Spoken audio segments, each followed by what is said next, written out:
All right, welcome back to the party, everybody. Just a quick little chat that I wanted to have with you guys today. I was thinking about covering it, the episode of Club Random, but we never even got there. But Kid Rock was a guest of Bill Maher's on his podcast, Club Random, and they got to talking. They were obviously talking about Trump, and Kid Rock found out that they'd never met, Bill Maher and Trump. And he's like, oh, I think if you met him, like, that would be really good. And so he actually got that together. And I think it was last night they did actually sit down to dinner. So we haven't heard anything from Trump or Bill Maher yet. And since I think we are going to cover that, I think it was an interesting conversation between these two ladies that were talking about it. So let's dive in and see what they've got to say. So this could be your future. You, as somebody who is not necessarily in the Donald Trump fan club, I don't see you in the red hat. You too, if you know Kid Rock at all, or even I think I could do it, could get invited to the White House to sit down with Donald Trump. He brought Bill Maher. He was on Bill Maher's show. He convinced Bill Maher to go to the White House to the satisfaction of no one. No one wanted to see this. It's kind of like when Mika and Joe went to Mar-a-Lago. And Bill did it, even though... I mean, I disagree. I'm very happy that it happened because at the very least, it's humanizing Trump to Bill Maher, who has a very strong, ability to spread TDS. Shout out to Jaden. We got Dixon in the building, and we got Bambi. What is good? Welcome to the party. No, he really doesn't like Donald Trump. And he says he's going to talk about it on his show. I guess he's off this Friday, but I guess the following Friday. But in the meantime, we're getting a flavor for what went down because Kid Rock went on Fox and Friends the next morning and said this. Okay, so I guess it was 2 nights ago. And then I think this clip that we're about to watch is from yesterday. Me, Bill, Dana White, and it could not have been better. Everyone was so surprised, so pleasant. The most shocking thing. Oh, okay. So I didn't expect it to necessarily be a one-on-one dinner, but with Dana White being there, Kid Rock, I assumed Kid Rock would be part of it, but I didn't know. That's interesting. So that's a nice little group. And for all the ish that we give Bill, he definitely, is in that comedian world. And while he's not, your standard comedian, I think that's a good crew for him. And it could not have been better. Everyone was so surprised, so pleasant. The most shocking thing to me was, Bill's obviously a very big liberal, been very hard on the president, but he's donated a lot of money to other politicians. You've had Biden, Clinton, Obama, everybody. He had never been to the White House, and the president was so gracious. He took us up to the private residence. We saw the Gettysburg Address in the Lincoln bedroom, and I was like, "You've never been here, Bill?" And I was like, "How about this, President Trump? Extending this olive branch and we talked about things we had in common." Ending wokeness, securing the border. The president was asking him what he thought about policy, going on with Iran and Israel and things. And of course, we know that even though Bill does have TDS, he is very against the woke and all that stuff. So there is a lot of common ground there. Really quick, if I could ask you guys a huge favor, please do hit that like button. If you are new here, do subscribe. I am live every Monday, Wednesday, Friday, 8 p.m. Eastern. See you there. It just meant it blew my mind. It was, right. I was very, very proud.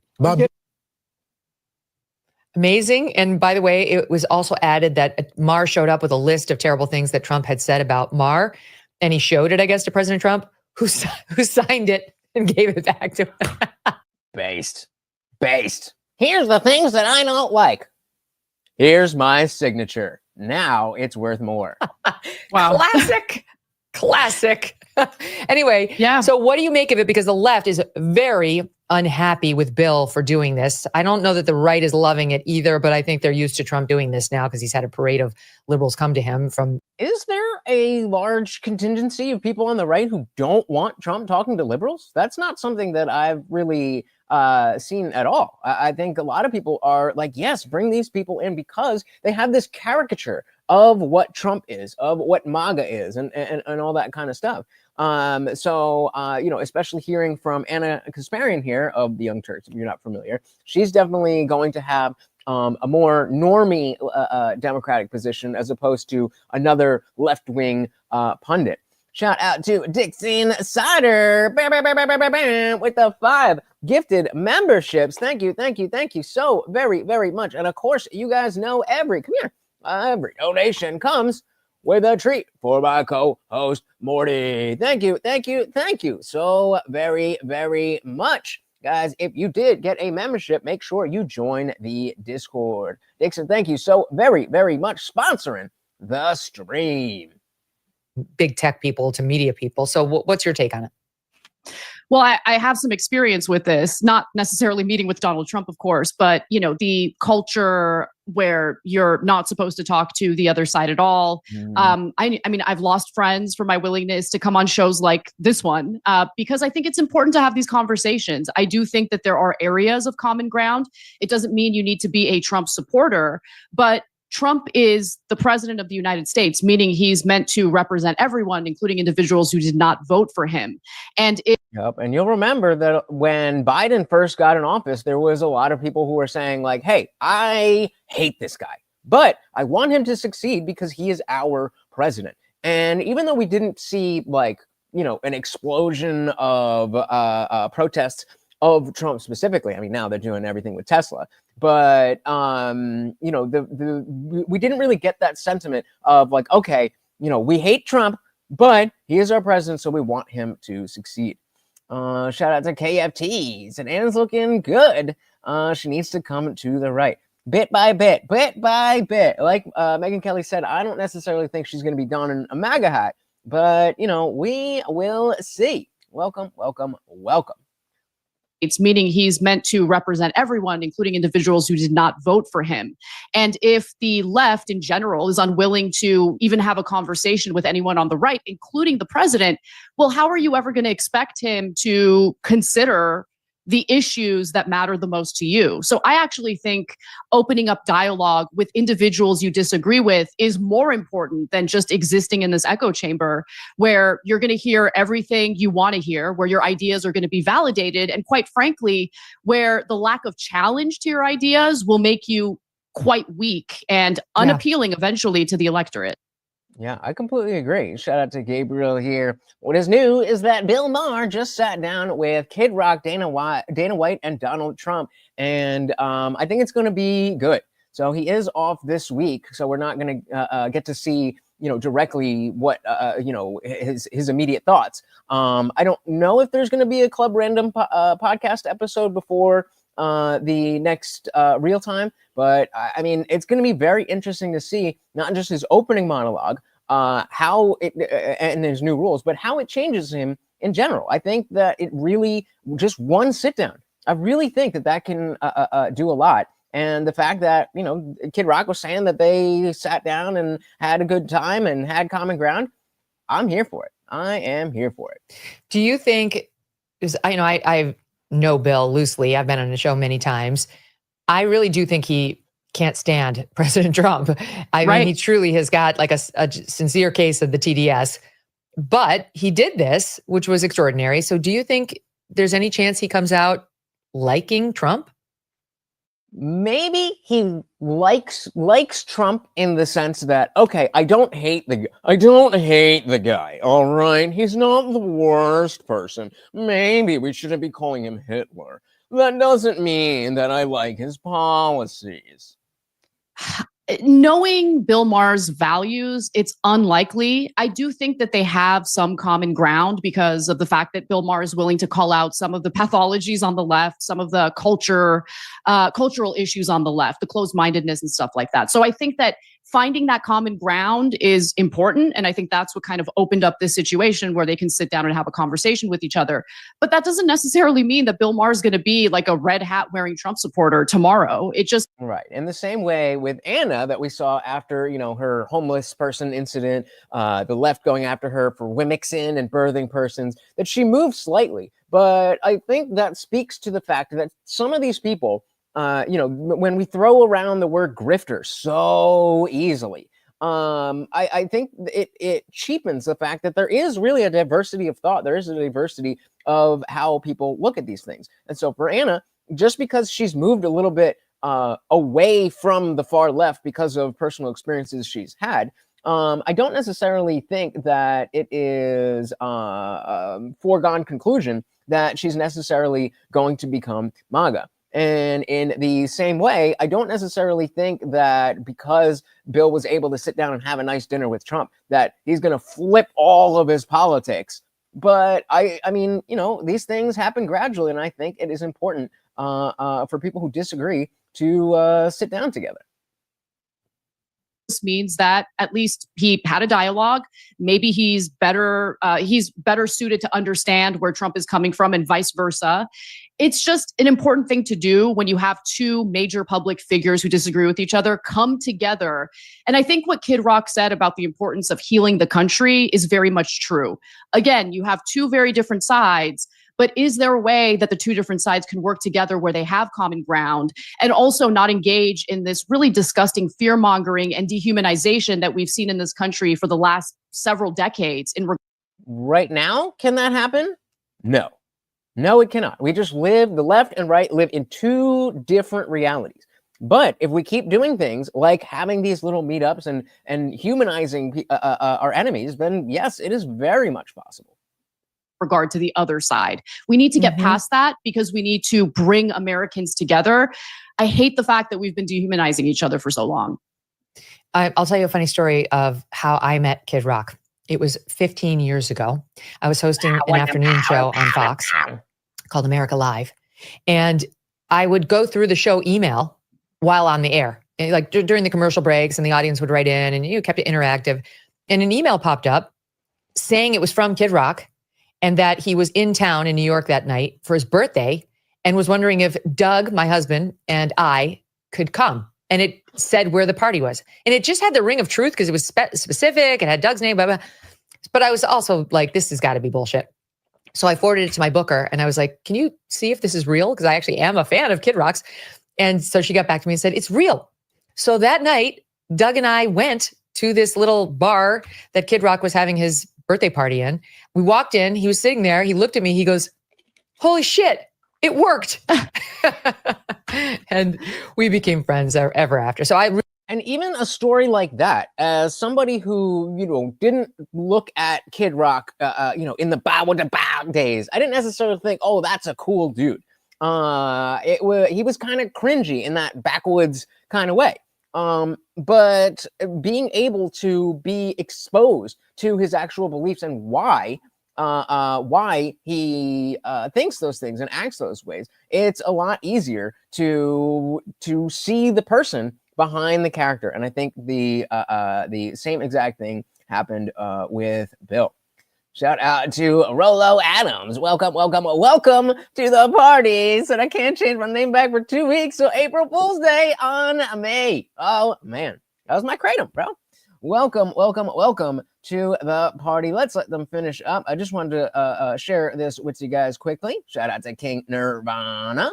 Really like him a lot. And he's gone, he's very pro-Trump now and he's MAGA, but he really was a political independent who was very open-minded. I would put him closer to like a Joe Rogan, who is maybe in a lot of ways more blue in his politics, but then we all lost our love and minds as a culture. That Kid Rock is like Joe Rogan or Bill Maher is like Joe Rogan? And he's gone, he's very, we became friends ever after. So I really like him a lot. And he's gone, he's very pro-Trump now and he's MAGA, but he really was a political independent who was very open-minded. I would put him closer to like a Joe Rogan, who is... Okay, that's fair. I thought he was saying Bill Maher was more like Joe Rogan. I'm like, I don't agree with that. But exactly, that I looked at Kid Rock as a type of representation of what I thought Republicans were. And it was this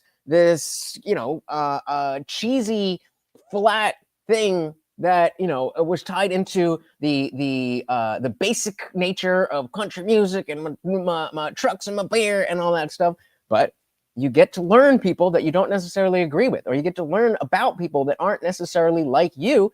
And it shows that we all have common ground. We are all American countrymen. Maybe in a lot of ways more blue in his politics, but then we all lost our love and minds as a culture.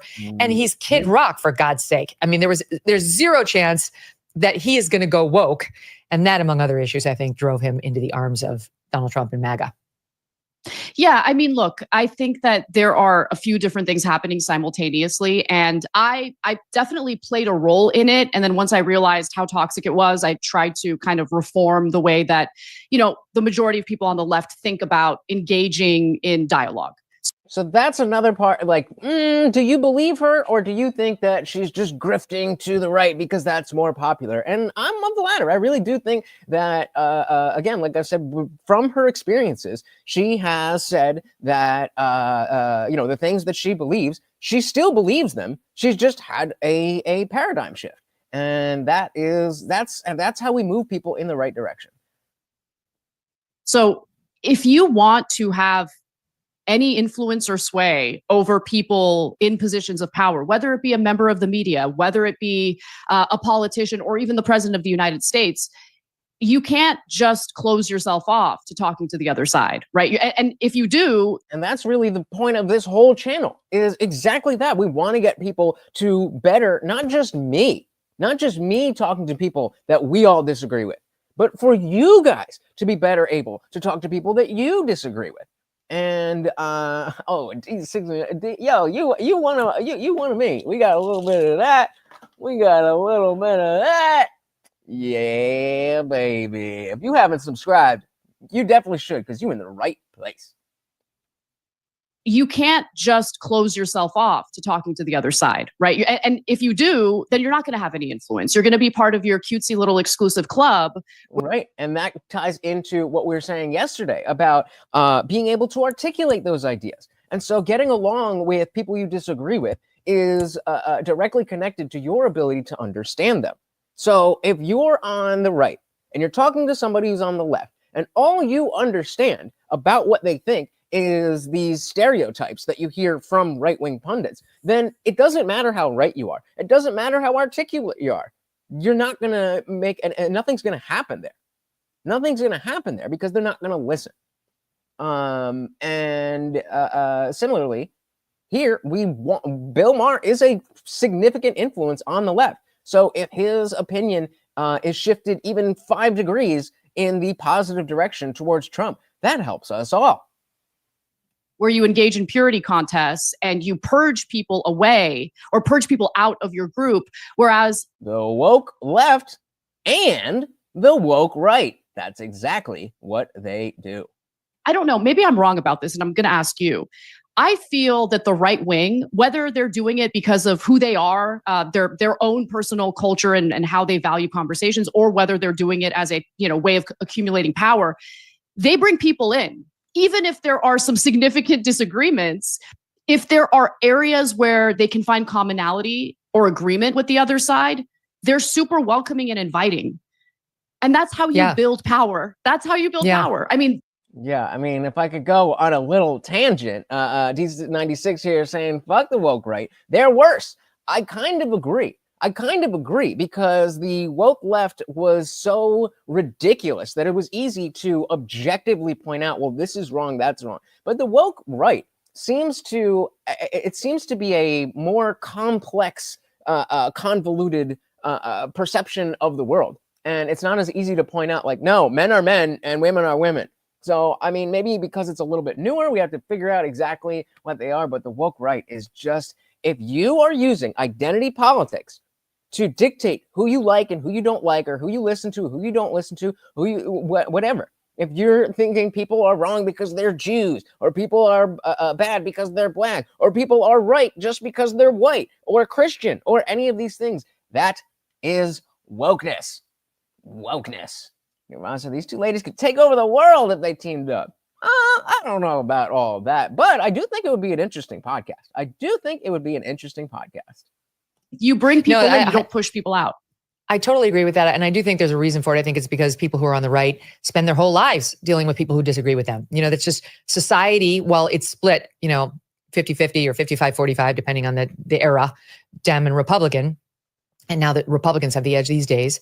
But yeah, I mean, shout out to Love to Eat Puss. So isn't that just describing racism? Pretty much. It's just racism plus other things. So when we talk about the male to female stuff, or no, I shouldn't put it that way, like more like dating stuff. like the double standards in dating. There's wokeness there that has to do with women, but it's sexism, not racism.